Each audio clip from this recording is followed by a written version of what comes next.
Hello everyone and welcome to my new series, Calisthenics Cheat Meal Chronicles, also known as Triple C.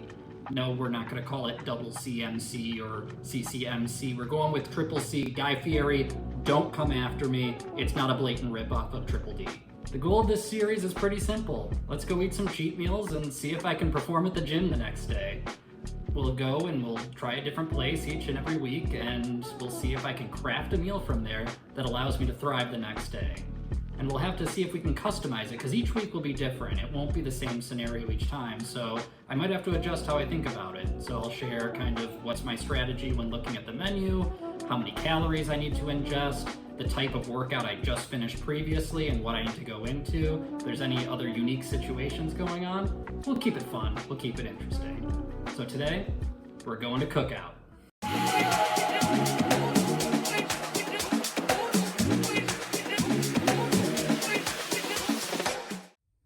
So Shelby and I normally like to get cheat meals around the weekend. I think most people do go out and get something to eat. This week we wanted to save a little bit of money, so we're going to go get Cookout. And yeah, it's going to be really good. And it's a lot of food for a pretty affordable price. And it's really good because I just finished a 7.25 mile run and I have an early morning workout tomorrow. It's my push 2 workout. Normally I do that early afternoon, but we're going to see a show tomorrow afternoon, which means I have to work out in the morning. Yeah, it's going to be absolutely brutal. I'm not a good morning workout person. I have to wake up, get a little light snack in the morning before I go to the gym. So I need to be able to refuel from my current run and then go and then perform in the morning with very little sustenance. So this is one of those where I can go big enough without going too large where I feel completely bogged down the next morning. And I think we're going to be able to find a good balance. So let's go there because that protein bar and banana are not sustaining me anymore, and I need to get a big meal.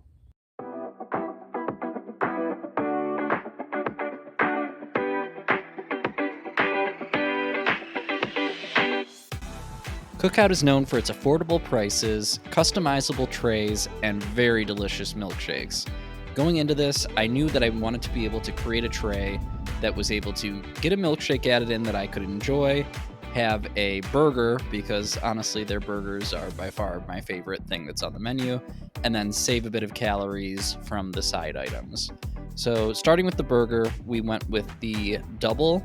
It's more of a smash patty style and has a cookout style flavor to it compared to a more processed fast food burger. It almost feels a little bit healthier, which I enjoy compared to getting something like chicken strips or something like that. So that was the first option. Added cheese to that with lettuce, pickles, and some grilled onions for additional flavor.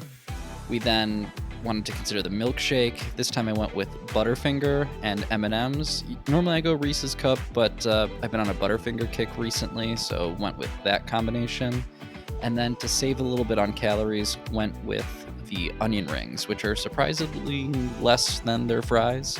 But went with a double order of that, and then picked up a side order of fries that Shelby and I could split. Spoiler alert, there was no splitting going on for that, but all in all, that was my strategy. And now we can take a look at what the nutritional information is once we get home.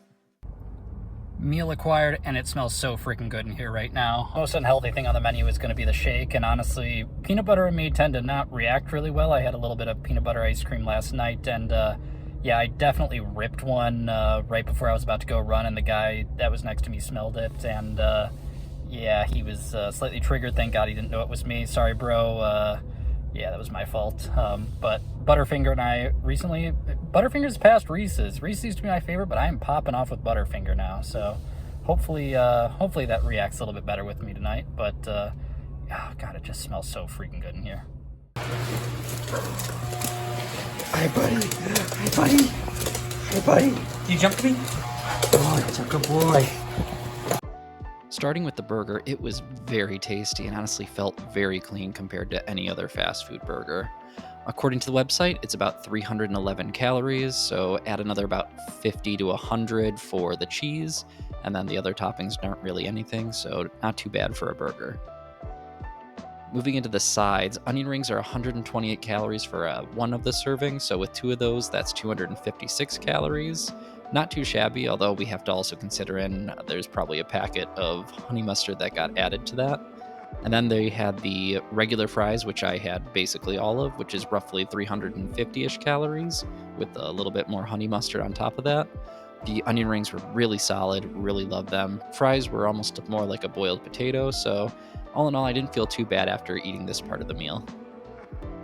And for the milkshake, the piece de resistance, there wasn't really anything specifically for combinations for their milkshake. So the M&M one is about 755. So I guess it's probably about 800, 850 when you combine the two together. So not too shabby. Honestly, I tasted mostly M&Ms. I didn't really get much Butterfinger from it, which was slightly disappointing. But honestly, cold M&Ms are always my favorite. So very good meal altogether. All in all, in total, this is probably anywhere from 1,800 to about 2,000 calories for a cheat meal, which again is very large, and I don't recommend having meal sizes this large. But because I was having to play a bit of offense to recover quickly and knew I was going to be sacrificing some calories the next morning, this was the best way that I could figure to get as much in as possible. So not too shabby, but we have to see how we perform the next day and see if it did its job.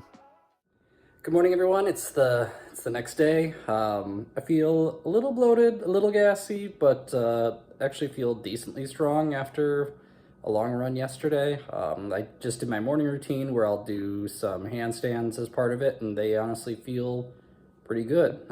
Sometimes in the morning my shoulders are tired or something like that, or it feels a little bit difficult, and today it felt pretty good. So have a little snack that I'm about to have here, then wait about an hour, hour and a half-ish before I start getting ready for the gym, and then head over and we'll see how we perform.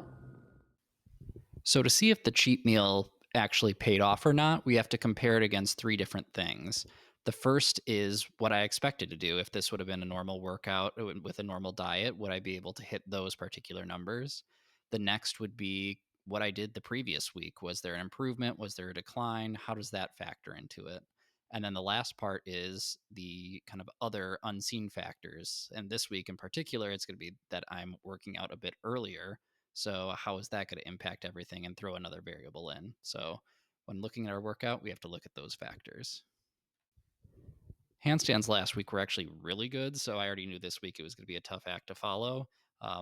Overall, not too bad. One set was pretty rough getting the kick-ups, but I think that was mostly more to just the body being fatigued from working out a bit earlier in the day and mentally not being into it, as opposed to my body feeling heavy from the extra meal. I actually felt relatively light and was able to get in and get most of my form, technique, and balance work done. So overall, handstands basically on par with what I wanted. Handstand push-ups started off with a slight disappointment, not able to get 10 on my first set, but I think that was mostly, again, more to a morning fatigue and kind of mental lapse. Lost a little bit of focus at the end and wasn't able to get into the right spot to get up. So that was a bit of an issue there, but the rest of the reps were basically on par, an improvement from the previous week, and basically on par with my best for my push 2 week. So can't really complain. That's another basically on par situation. The big winner this week was the handstand push-up EMOM. Last week I was able to do 34 with kind of 3 partials added in there, so averaging a little bit less than 3 every minute. And this week I was able to maintain that 3 rep plus 2 sets of 4, so doing 38 in total over that 12-minute period. The endurance felt really strong, so I think the workout, having those additional carbs, was able to power me through, which is always a great sign. That milkshake actually paid off for once.